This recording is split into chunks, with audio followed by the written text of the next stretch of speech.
Welcome, everyone. Welcome. What a beautiful day it is. Absolutely. No, it's not actually. I'm looking out the window and it's actually cloudy and it looks like it's going to rain. So I'm not even going to say, but it is with this wonderful lady, Sara, and I'm not even going to pronounce the surname because I've tried it more than once.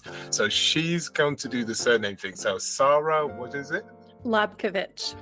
Right. I'm not even going to try to pronounce it. Now you understand why I haven't even tried. So, Sara, thank you for coming on here. Now, typical me, I do not have a clue what she does, when she does it, how she does it. That's how I am. And so she's going to start off with what she does as her business or work. And then from there, we'll go with the flow and to find out how she's neurodivergent. So, Sara, thank you and welcome. Thank you. This is so much fun to do something unscripted, so I appreciate the chance. We appreciate you. So, yeah, just let us know. Give us the lowdown. Yeah, so I am a strategy coach, and I self-describe as a goal nerd, goal setting and achievement nerd. So I help organizations and people set clear goals, stay focused, and then build cultures and work where everyone has a chance to grow, learn, and achieve actually impactful results. So it's instead of work being about what we do every day, we're learning how to be mindful of what we're achieving, what progress we're making, what results we're driving. So and right there, I can tell you already have questions. I do, yeah. And this is really interesting. I've never come the way a lot of people talk about strategy, but I think you're going to come from a different direction. So this is why I've got the question. And when you talk about goals, are you specializing in a particular area, or it could be anyone from any corner of the world, from any experience that you work with? Yeah, awesome question. So I work globally. And I work part of the year. I have a really busy, Q4, Q1. So end quarter, first quarter of the year usually with corporate clients. And then the rest of the year, I work with individuals and small businesses and solos who need help with goal setting. I don't specialize by industry, but I do, the practice and the approach that I use is most helpful in places where human impacts matter. So it's not as simple as like spending more on advertising to generate revenue. I work in places like education, healthcare, aviation, places where we have to actually improve human outcomes in order to grow. Yeah. Okay. And because you do that, I take it the reason why you've naturally, it's not necessarily that you've purposely gone into that speciality, but is it a situation you have a specific skill set for doing that? Yeah. I never would have imagined that I would have grown up to be a goal setting professional. It's not, I've been strategically wired my whole life, and I didn't even imagine I would be a strategist, with the strategy title. But my work, my career is winding. I've done a lot of different things. It's a nonlinear kind of career background that brought me into, thank goodness, the creative agency space. And that was where I kind of honed my skill set for strategy, not just my natural brain wiring for it. And, but then even with that, I just struggled so hard to understand what was expected of me. I struggled hard to understand what was expected of my team and, how to communicate clear expectations. And so for me, the goal setting focus came out of a personal need for clearer expectations than what I was able to routinely get in the environments that I worked in. And then I got really special interest, hyper-focused on measurable goals. So the objectives and key results methodology, or OKRs methodology, I work with all sorts of goal setting and strategic planning, but I have a really, really deep expertise around objectives and key results and how we can deploy those at scale.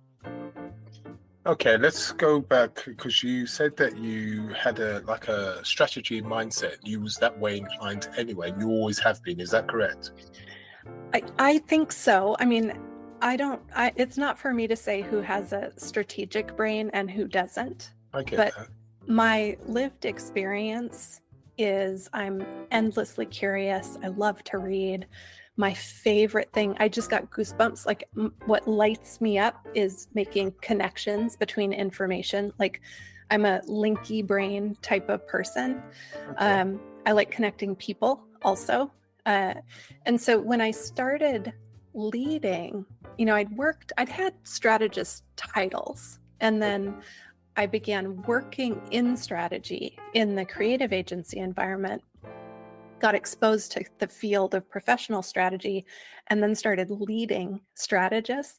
And that was when I could see in my reports, there were certain people who had that curious research, read, dot connecting kind of brain. And then there were other people who had other kinds of strengths and skills, but they weren't the same wiring as what I saw in myself and in my staffers who had that kind of linky brain style. So that doesn't mean to exclude people who don't think that way. It just means to say, when I talk about a strategic brain, it's that linky brain, that curiosity.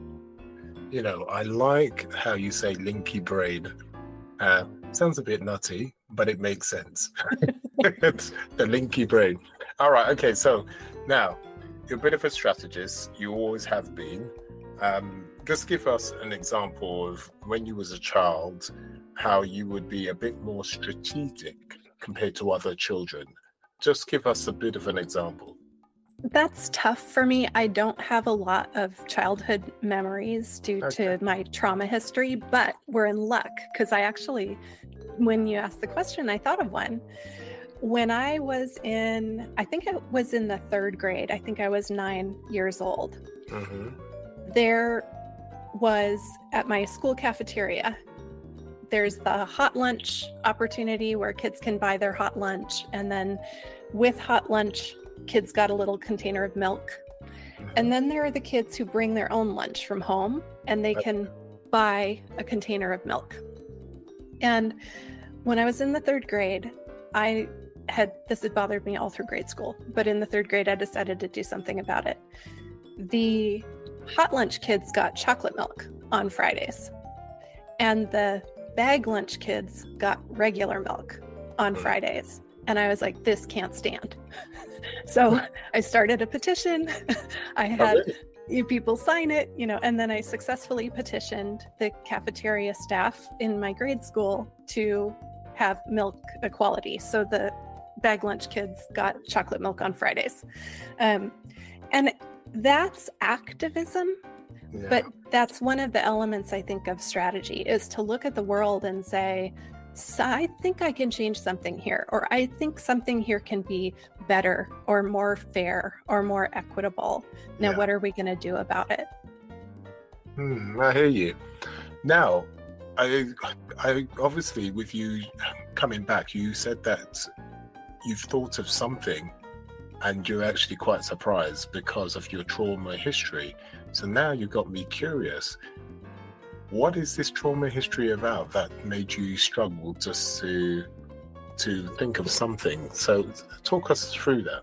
Yeah, I don't need to revisit the details, but I will say I experienced adverse childhood experiences. So traumatic experiences when I was little, and that affected my brain to this day.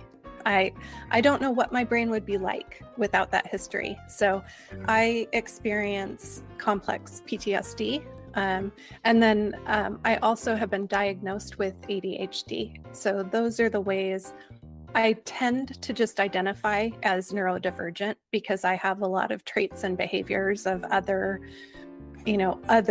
parts of neurodivergence, but my specific diagnosis are CPTSD and ADHD. So CPT, I can't even pronounce it. I'm terrible when it comes to. She said it so well and so fast, and then I messed it up. What is that exactly? Just break it down for us. Yeah, it's when humans have traumatic experiences. It affects our brains. It affects our cognitive processing. I'm not a neurobiologist or a neurologist, but my understanding as a layperson is it actually, can change the structures of our brains. I also come from a family that has a history of things like depression and other kinds of mental illness. So I started out with some brain chemistry that, my brain chemistry might have, let's say, needed a little support to begin with.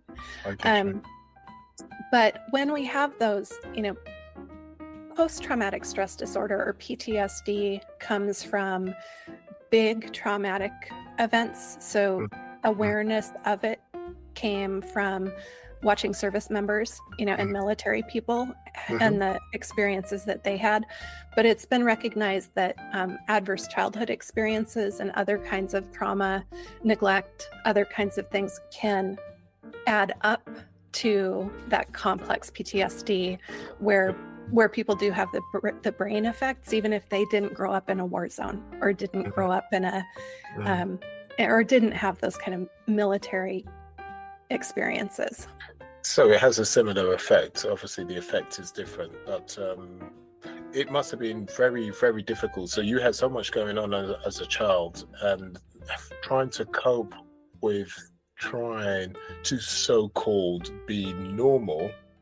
That must have been very difficult for you when you started to go to early school, etc. I mean, was there any support for you at the time when things were seen to be not quite right? Did you get any support at all? And if you didn't, or you did, how did you get through those early stages?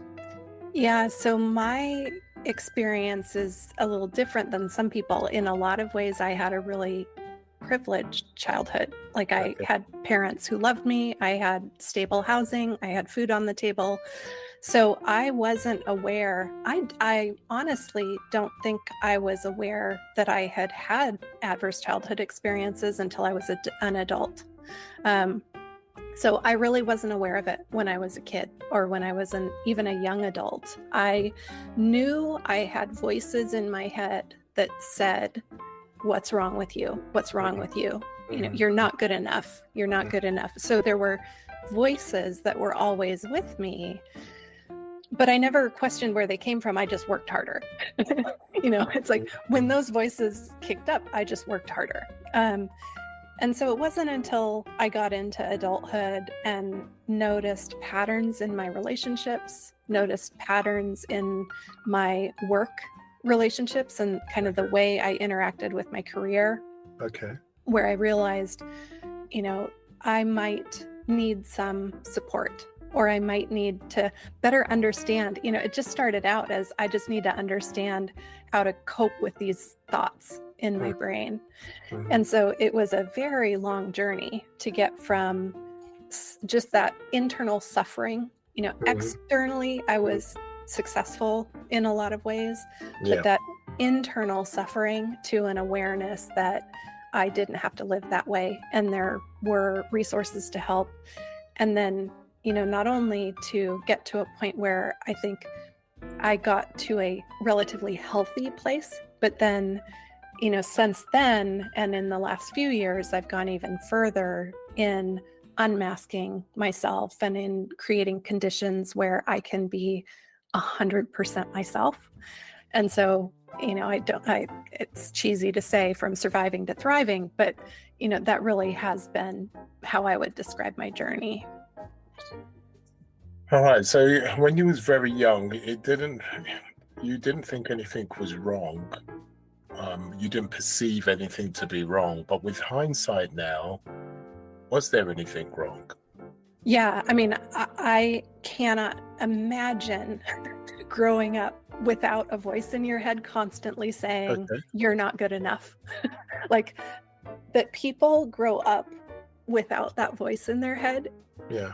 I am fascinated Okay. by that. I also had a lot of, again, because of the early childhood experiences that I wasn't aware of, I had not, they impacted my memory. So I was not, as a child aware of them. I also was a little girl growing up in the 80s. So people did things to me that were, maybe acceptable at the time that now we would know are not acceptable, or they were borderline at the time. Mm-hmm. But now we would know that was abuse. Mm-hmm. And so yeah, those things, led to a system in me that thought I was bad. I was not good enough. It was all my fault. I couldn't take up room. Like, I have to be as small as possible because it's dangerous to be seen. It's dangerous to be visible. And so those were the voices I lived with. And I didn't know that was not typical until I, ultimately kind of started therapy when I was a young adult. But then, my journey with therapy, I started therapy in 2007, and I'm still on that journey, and probably will be on a recovery journey. I can't imagine I'll ever be, through, because there's always more to learn. No, without a doubt. I mean, how did you feel when you found out and you had the therapy, and I'm sure you can remember the day or the days that you found out something wasn't quite right, and oh my God, how did you feel? How was the shock? And how long did you get to a stage where you could start to accept and try to deal with the situation to move on? Does that make sense? Yeah, I'm going to give a content warning before I answer that question, to say part of my experience was experiencing childhood sexual abuse. And so for listeners who this is hard for, come back in a couple minutes and we'll be talking about something else. But I think and then this is perfect. This is my neurodivergence in action. I can't remember what question you asked me, so can you remind me? No. What I'm saying is that you obviously found out the days you found out. How did it impact you? Because obviously that was a serious shock. And then I'll ask you questions after that. So obviously it's too much for you to remember. So no, how did it? So you remember the day or the days? How did you feel? How was that shock?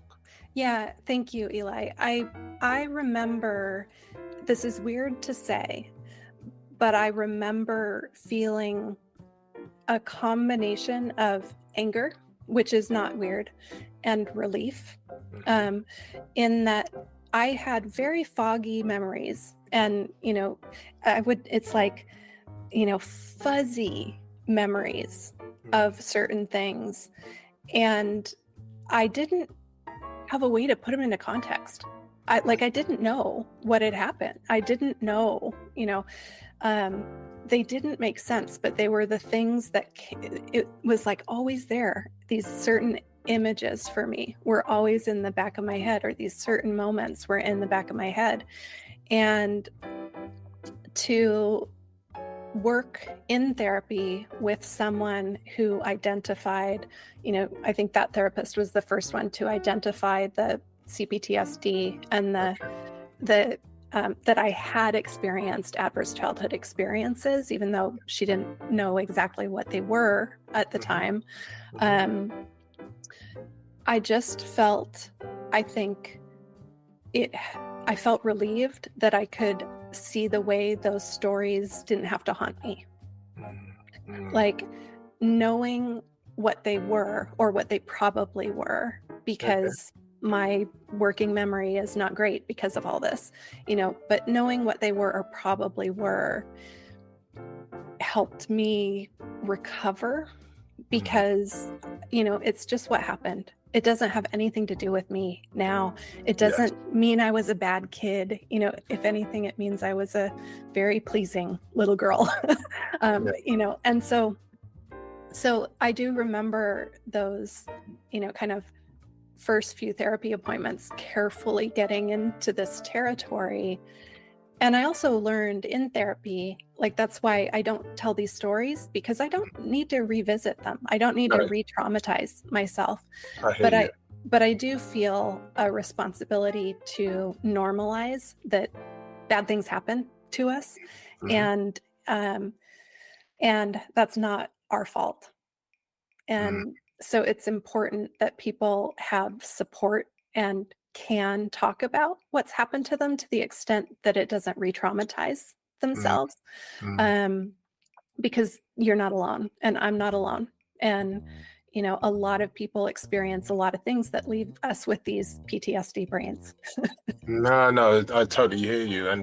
And you obviously, all right, I totally understand the chaos that was going in your mind, because you had these pieces of puzzles just in the back of your head that didn't make sense. And then all of a sudden the puzzle was coming together once you had those sessions.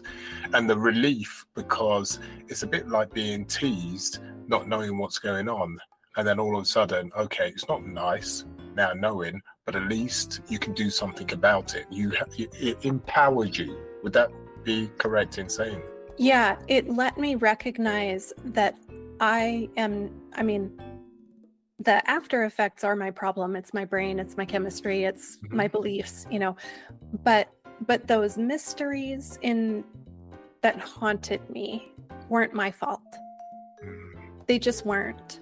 You know, adults made bad choices with me, and that shouldn't happen to kids, period.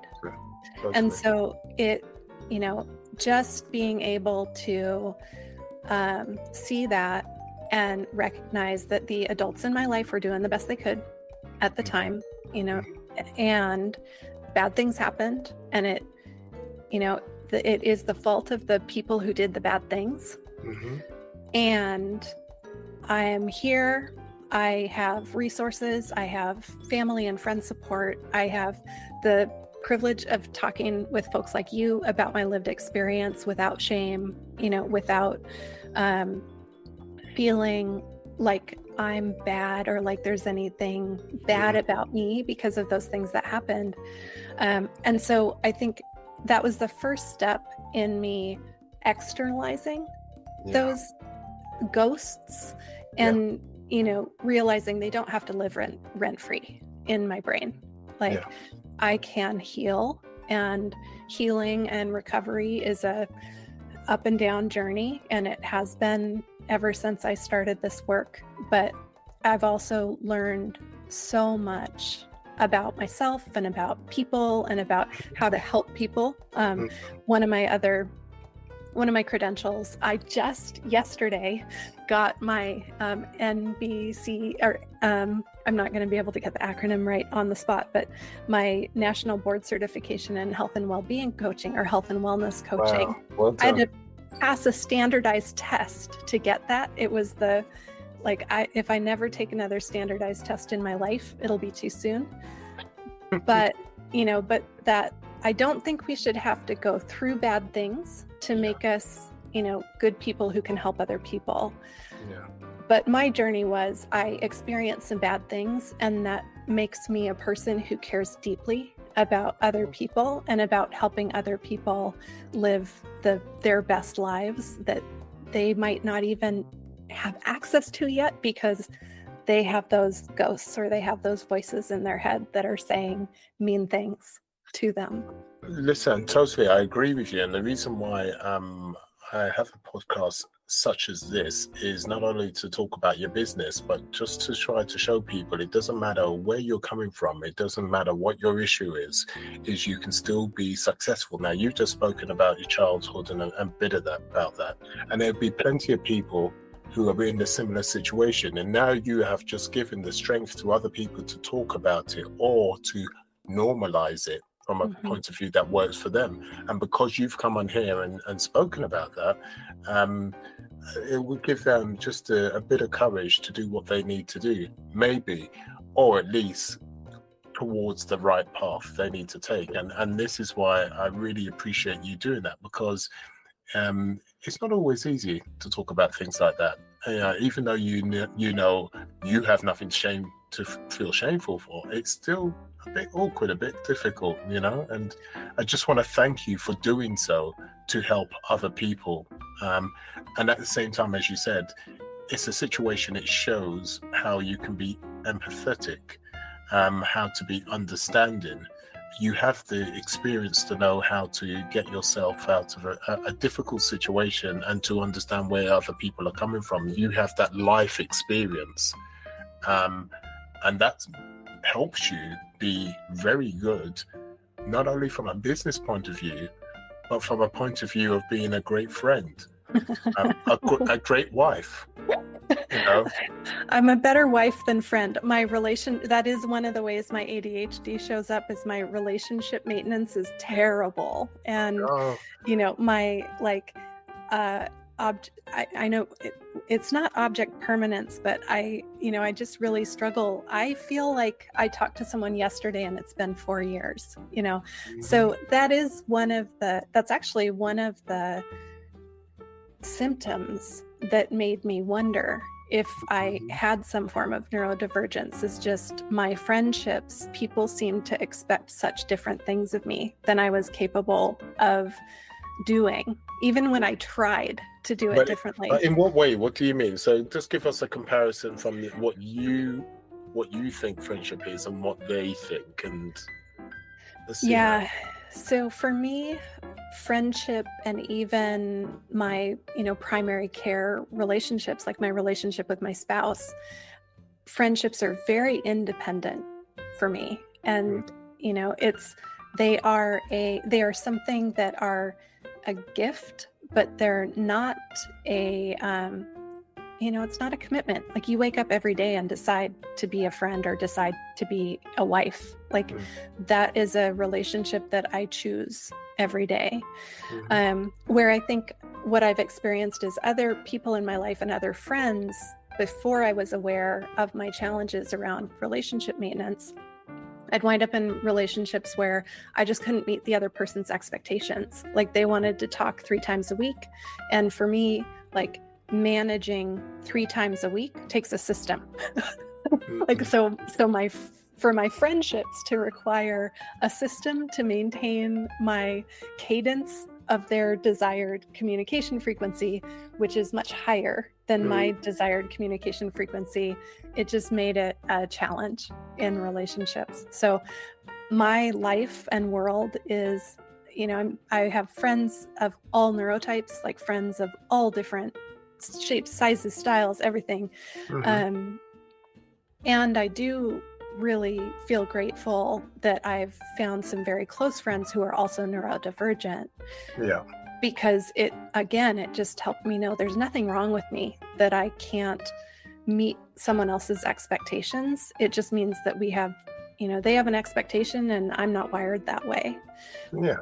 But there are people in my life who I can meet their expectations and we're wired compatibly. Well, the thing is, there's so many people out there to be friends with. Now, it doesn't mean the person that has a different expectation from you is, not a nice person and you're not a nice person. It just means that, you're not right for each other. Yep. It's a bit like you get married. They have a completely different expectation. You have you're not right for each other. And it's the same thing with friendship. It just means you're not bad people. You're just not right for each other. Yeah. So there's nothing wrong with you just because you're neurodivergent and they're not, or they are, or whatever the combination may be. What it is, you're not right for each other, and that's okay. So when you're saying to me about, I'm neurodivergent and that's one of the expectations I got to look at. No, there are billions of people in this world. You don't have to have hundreds of friends. Yeah. You just need a close set of friends. You just got to get the right people. So, but that's my take on it. Maybe I'm wrong. No, I'm right there with you. So, nerd alert, but there's a theory called Dunbar's number. I don't know if you've heard this, but I have, yeah. Yeah. So for listeners who haven't, Dunbar's number is the theoretical number of relationships that a human being can maintain with a quality level. And that theoretical number is 150. And really, is it? 150. Oof, that's a lot of work. It is. And so for me, my Dunbar's number is more like 20 or 30. Yeah, I think mine's 5. Yeah. I beat you there. Yeah. Yeah. Wow. But then those 5 are really worth it, and for me. Yeah. Listen, quality is better than quantity. Yeah. I'm in a position in my life, the friends I have in my life, I never have to watch my back. I never have to watch my mouth. I'm straightforward. I say things as it is, nicely. But then I'm in a position that every single one of my friends, I don't have a hassle, I don't have a problem with in my life. And it's because I'm happy in my own skin. I'm happy with who I am. I try to help everybody the best I can. And while I know that, then I make sure I have quality around me. So you have friends and you have acquaintances, right? So my friends, not one. I haven't had an argument with them. Disagreements, yes, because you have your debates and whatever else. I've got one female friend. She had a go at me the other week, and we had a big disagreement. But we move on. We're still best of friends, right? Yeah. We don't have to worry. We haven't fallen out or anything like that. And quality is always better than quantity. And I'm happy. I can pick up the phone any time, and I think that comes just with just experience, knowing what you want in life. So anyway, this is me going in on a tangent. This is supposed to be no. I want to reflect something back, because what I heard while you were talking is basically, what you have with your closest friends. To me, like, those are loving, healthy relationships. That's right.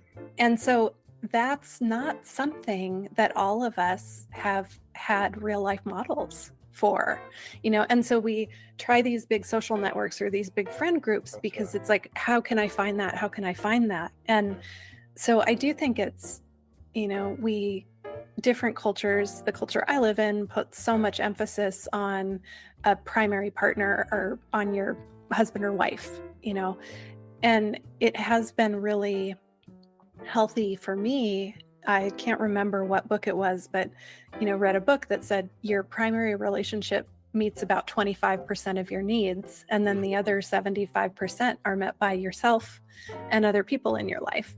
And I just think, the more people who can live with that kind of balance and recognize that we're really lucky if we have a loving and awesome primary relationship, and it takes more relationships than that for us to be our best selves. I just think that's a really healthy message. Yeah, but totally. And listeners, how I see things, and the reason why I'm in this position is, first of all, you've got to accept. You don't have to necessarily be happy with yourself.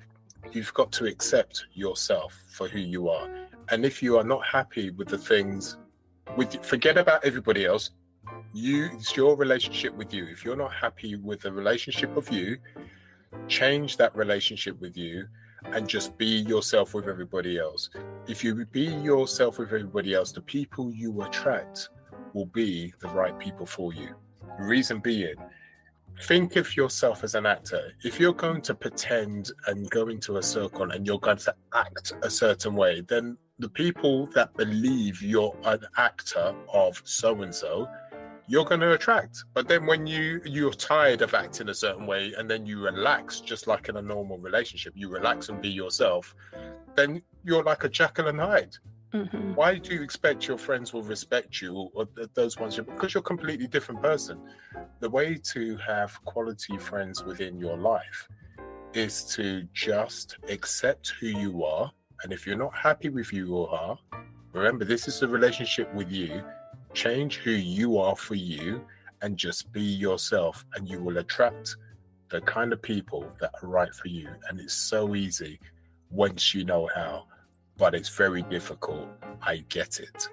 Yeah, that has been, I think, one of the challenges for me that I look back on with a lot of kindness for my past self. That, you know, when we all live with conditioning, and we're all like walking conditioning machines. We're just exhibiting the behavior that we've been conditioned to exhibit until we realize that behavior is a choice. And we can examine and learn non-default behaviors. But when I started that process, I didn't know who I was going to be if I told the truth or if I let my mask down. It's scary. Like, it's really scary to have cultivated a certain amount of external acceptance by trying to be what other people want you to be. Yeah. It's scary to go from that to, very. I'm going to be truthfully, authentically me. Yeah, no, I can imagine that massively. I mean, luckily I was blessed. I had the kind of parents that were very authentic themselves, and they taught me to accept everybody who they are, and if you can't, then you shouldn't be in their lives. But it doesn't matter what color you are, what creed, we are who we are. And to be honest, when I grew up, I didn't see color. I've got friends that had problems with racism, had problems with violence, this, that, and I didn't have any of those problems at all, because of the way I was brought up. So again, it's easy for me to say this, be yourself and etc. I was blessed to have the tools from my parents and my environment to make it easier to just be myself. But I totally appreciate when people out there, they didn't have those gifts and those tools and whatever else. And it's very difficult to go out there and, will I be accepted? No way, because I'm not a nice person. And if I'm not a nice person, no one would like, and I get that. But to be honest, if you want to be appreciated and you want to have the right people in your life, you need to just be yourself. And that goes whether you want to have a husband, a wife, a friend, even family members, they'll treat you differently. Yeah. And for people who struggle with that, the observation I'd give them back is the stress of maintaining that, figuring out who they want you to be. That stress is way worse, or the fear of just being yourself and telling the truth, and the stress of that maintenance of what you've cultivated. Like, I burn so many fewer calories just being myself. And it takes some practice to find comfort with that. But I would rather experience the consequences of telling the truth and being myself than experience the anxiety and consequences of being or trying to behave as someone that I'm not. Yeah, and I can imagine you didn't find it easy either, because you've had so many things, colourful things to deal with in your life. That's to do with the childhood, your ADD, neurodivergence, and plus other things going on. So you had to go through a transformation to go through acceptance and have the confidence to be yourself. So you had to go through that journey too, I would have thought. Yeah, I think a lot of therapy gave me some foundational skills for self-awareness, for self-regulation, for paying attention to what's happening in my brain and body.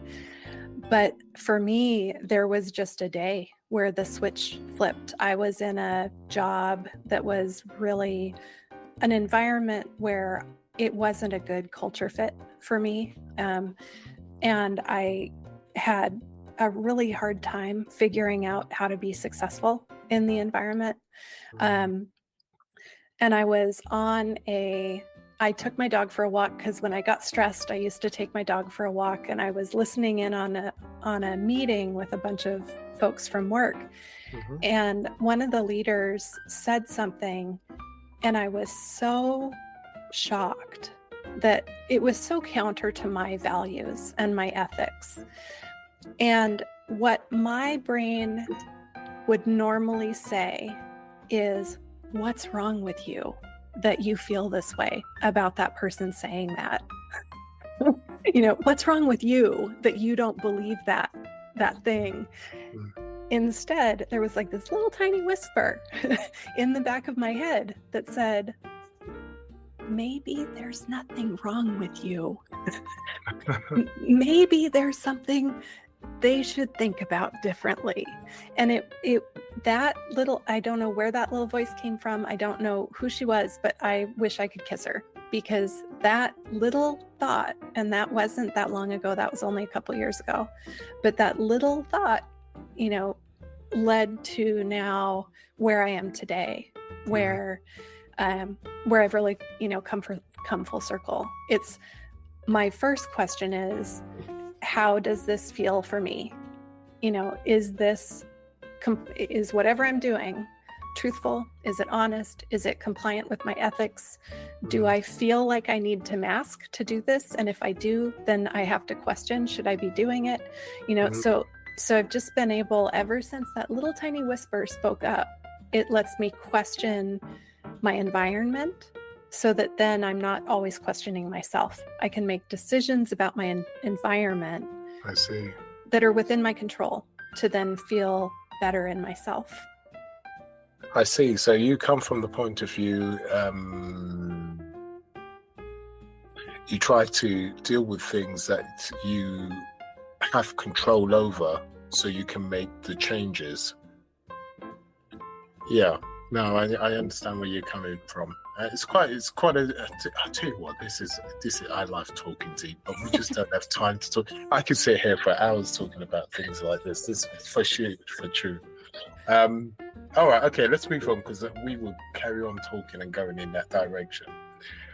All right, so talking about your ADD, you've got over that situation, you've accepted your past because you've gone through the therapy part of it. With all this experience and this drive, you now want to set a business from a strategy point of view, because you're naturally adhering from a strategy point of view since a child, and all these other things have accumulated, and you've worked hard to help people from that point of view.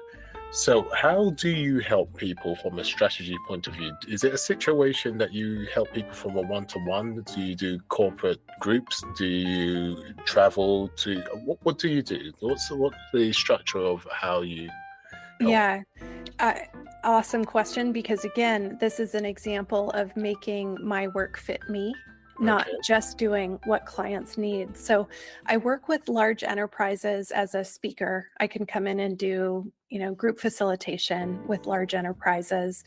And then I have educational resources that I can deploy with large enterprises around goal setting, goal attainment, alignment, and people leadership. And then with individuals and small businesses and solos, that's where I do more one-on-one work and group work. So I love working with aspiring leaders, especially your listeners who are or might be neurodivergent, who think, I want to, maybe I could lead someday, but I could never do that. That's my person, because I'm telling you, you're the leader that we need. So I do group work that usually combines goal setting and support around strategic achievement. So it's not just about setting goals. Why set goals if we're not going to change our behavior to achieve them? And so that's where my one-on-one and group work lies. And then I do educational. I'm a teacher. It's the thing that I am at my core is I'm a teacher and a writer. And so the business that I do is designed around my core strengths, which is teaching and writing. I've learned that late in the game for me. I'm very good at listening, teaching, helping people within their business and their personal life. And I learned that too. You're never too late. But I'm happier in the skin of doing that, just being able to listen, teach. It's a wonderful place to be in once you've found your space, right? Yeah. I mean, people need the help. The skills and practices that I've put together were developed as assistive technology for myself in the workplace to help fill gaps that exist around clear expectations in almost all workplaces. If workplaces think they don't have a clear expectation problem, I've got news for you. So, those tools and practices, there are going to be people who suffer less in their careers because those tools exist. And then those people need to, since they suffered less, then they can be a little more of whatever amazing their potential is. And so I just see it as a pay it forward. It's like, all right, just give us a quick two when it comes to technology. What type of technology are you talking about? Oh, I don't mean literal technology, although I do use assistive technology in my practice. But the tools that I create are things like step-by-step checklists, worksheets. How can we distill 189 pages of a corporate strategy down to a single page so that it is immune to the if I can't see it, it doesn't exist problem. So yeah, when I say, I should have chose a different word, but assistive tools basically instead of technology. Yeah, no, I totally understand where you're coming from. And I like the way that you take things down from a massive stage, such as with all these pages, down to one page. And especially from technology, gone are the days with filing systems. They still exist. But we are now getting used to the computer system. And it's so easy just to, where is all the information? Yeah, you got this first page, but where's the folder of the folder of the folder? Now, the filing system, you open up the drawer, right? And you flick through the tags. It's very easy. But I totally agree. When I have my clients and they want to know how to be more efficient with technology, I have to put things in place to help them cope with the visibility that you get when you go into the virtual computer world situation, because it's so much easier when you've got, a list, a paper, and you can touch the tags and whatever else. So it is a massive problem in this day and age, especially when you can be, not especially. Some neurodivergent have a special problem with that because it's so much easier when you've got paper and whatever, and you already know this because you put those certain systems in place. So I totally get what you're talking about, and I'm glad you use those tools to help people like us, so we can be more prevalent, right? We can be more efficient and more focused in the way that we need to be. Because I take it you do everything from a bespoke point of view. Is that correct? I've got kind of a branded approach to OKRs, so there are some foundational things that are not exactly, sorry, I'm mixing up my words. The approach is homegrown, from the ground up. Yeah. And then the part that's so exciting is, for me, is I do this for us. I do this for other folks who need the support. The side effect is the practices that I use and coach and teach benefit everybody. So leaders who are struggling with the feedback, their teams, expectations aren't clear, and the leader's like, but I've said everything I can. That leader can use the same tool to communicate expectations more clearly. And then the person on the receiving end can use the exact same tool to say, here's the information I have. I'm going to write a rough draft to see if I can decipher my own clear expectations, and then take that to my leader and review with them. So we learn the same skills, the same behaviors, but they benefit neurotypical people who need to communicate with neurodivergent people, which is a lot of the workplace, and they benefit neurodivergent people because they give us tools that we can use to meet our own needs better. Wow. That's really good. I can see how that helps a lot of people massively. Unfortunately, we'll have to put a land in the sand, a line. I am British. I promise you. I do know English sometimes. A line in the sand. unfortunately, we've got to come to the end of the podcast. So what I'm going to ask Sara is, how does people contact you so they can get some focus in their life, be it corporate or otherwise? Okay, how do we contact you? Yeah, you can go to, unfortunately, it involves my last name. So Sara, I know. Dear. I'll spell it though, saralobkovich.com. So it's SARALOBKOVICH.com. Yeah, so saralobkovich.com is my home online. I think I should have just said, I think you can also type in findrc.co, but you can also just Google me because I'm the only one with that name. Definitely. And then I'm super excited. I want your listeners to know I have a book coming out before the end of the year called You Are a Strategist. Okay. And it is a love letter to our people, to give us tools to recognize our inner strategist and help that person, show up in our work. It's also really handy for the neurotypicals in our life because my editor said, you're basically teaching neurotypicals to think like neurodivergent people, which I think is delightful. So you can find more about that book at yourastrategist.com. Well, I'm at the front of the queue for that one, so we'll speak about that afterwards. How do I get a book before anybody else? I got you. Yeah, thank you. That was a good hint, wasn't it? Wink, wink, nudge, nudge. Yeah, I like that. As always, listeners, the links and information will be down below, so don't worry, you don't have to try and type it in, otherwise you'll be there all day. It'll be there ready for you. The surname she has is due to her husband, so as always, it's a man's fault. So if you want to complain, let us go to him. And in the meantime, I will speak to you another time. And Sara, thank you for joining us. I really do appreciate talking about the painful things, which are going to help a huge amount of people. And for that, we thank you. Well, thank you for giving me the chance to. It's a pleasure. In the meantime, listeners, sayonara.